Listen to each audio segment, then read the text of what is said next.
Ladies and gentlemen, we have on the telephone with us right now Artimus Pyle, the drummer for the group Lynyrd Skynyrd, involved in the plane crash near McComb Thursday of last week. Artimus, we appreciate getting to talk with you, and we thought if we could ask you some questions. Our radio audience and many others are interested in hearing from you. You've been in the Beecham Memorial Hospital recuperating for the past few days. Were your injuries of a serious nature, or were they relatively light as opposed to some of the others on the plane?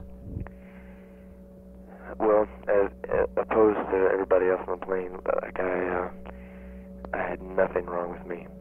I got hurt in the crash because my body got wadded up like a piece of paper, and I'm in the process of coming back out now. But my friends, of course, Ronnie and Cassie and Steve, and a few others were killed, and my other friends that made it through, the ones that lived through the impact, they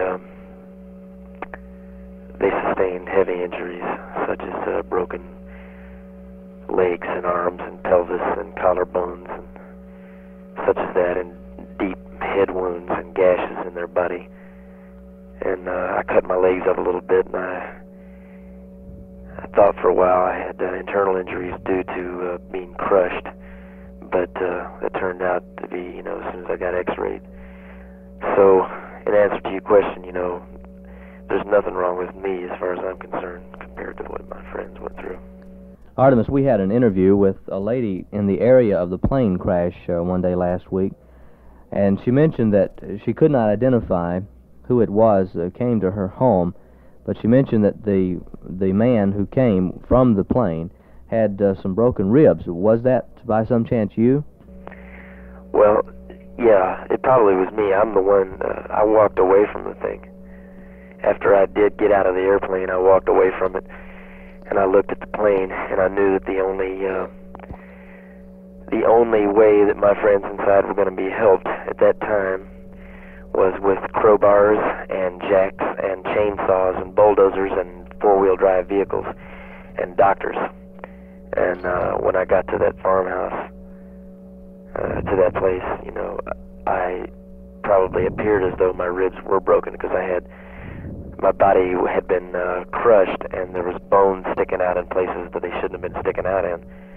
And it probably appeared as though my ribs were broken, and I thought they were, but I didn't sustain any broken ribs. I didn't break one bone. Huh. One that can say that, really. I know that you have lived and relived this tragic episode of last week time and time again. Do you have any nightmares or anything like that as a result? No, I don't have any nightmares. What happened was terrible, but a nightmare involves something morbid, and to me, life and death is really not that morbid. I've had a couple of dreams that Ronnie Van Zant is still alive, and then woke up and realized that he's not, and that, of course, affects me, but he was just a good friend, so that would affect any good friend. But, no, I haven't had any nightmares. Artimus, I think Van Zant was 28, and you said you're 29. How long have you been associated with him or with the group Lynyrd Skynyrd? We were going to celebrate a 4-year anniversary here. Next June, I believe. It was going on 4 years. And that you've been associated with the group as the drummer for the entire time? Yes. Did you go to school with Van Zant down in Jacksonville? No. Became associated later? Yes. If I could, if you don't mind answering these questions, just before the airplane crash, can you remember, or do you recall much of what happened, or did it happen so fast that you don't have a recollection of all these things? No, I was conscious the entire time, and I remember everything that happened. Could you relate to us the events just prior to the crash? Well,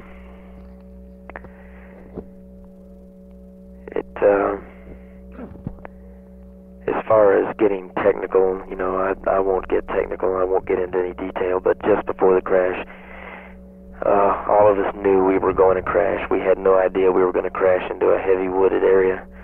We thought we were going to go in. The co-pilot, John, came back, and John said that we were going to make an attempt at landing on a field or a highway. And, of course, we didn't even know what state we were in. We were thinking we were pretty close to Louisiana, as we are, but we didn't know that. And so everybody knew we were going to attempt a pretty dangerous landing, but we had no idea we were going to go into the woods. So there was no panic. There was no bad scene, you know, to speak of. It was just everybody was preparing themselves, saying their prayers or whatever they wanted to say. And it was more or less very silent. It was very quiet on the plane. Nobody had anything to say. The only thing I remember just before we started clipping the treetops was one of the sound men that was traveling with us. He yelled trees. And I think we all had about maybe 1 second to take into consideration the fact we were going to go into some trees rather than into a field or something. So that was about all that was taking place just prior. I'm talking maybe 55 seconds before we landed, or a minute, you know, just a very short period of time. You know, that's what I'm talking when you said the very, you know, the just before the accident. Well, that's just before it. Well, we were understanding that the airplane flew past McComb on the way to Baton Rouge, and it seemed there was some fuel problems. Was there a statement made to that effect by your pilot or co-pilot? All of that information, the Federal Aviation Administration is investigating the entire crash now, merely to keep that from happening again to some people, just to try to keep it from happening to people again. So anything that I say like that, I've already said to the Federal Aviation Administration, and I don't want to make any statements about that right now. We had understood that from Houston Air Traffic Control that the airplane was told to turn around and come back to the landing in McComb. Is that correct? I believe that's correct. I think if we would have, if we could have, we would have. Were there any stops or any deviations of the flight plan, or was the flight plan to go straight from Greenville to Baton Rouge? Yeah, it was a straight shot. And after the crash, Artimus, did you lose consciousness at any time after the crash? You said you had your consciousness, you know, throughout the time. But what about after impact? Did you lose it for any length of time, or you stayed conscious, and what did you do?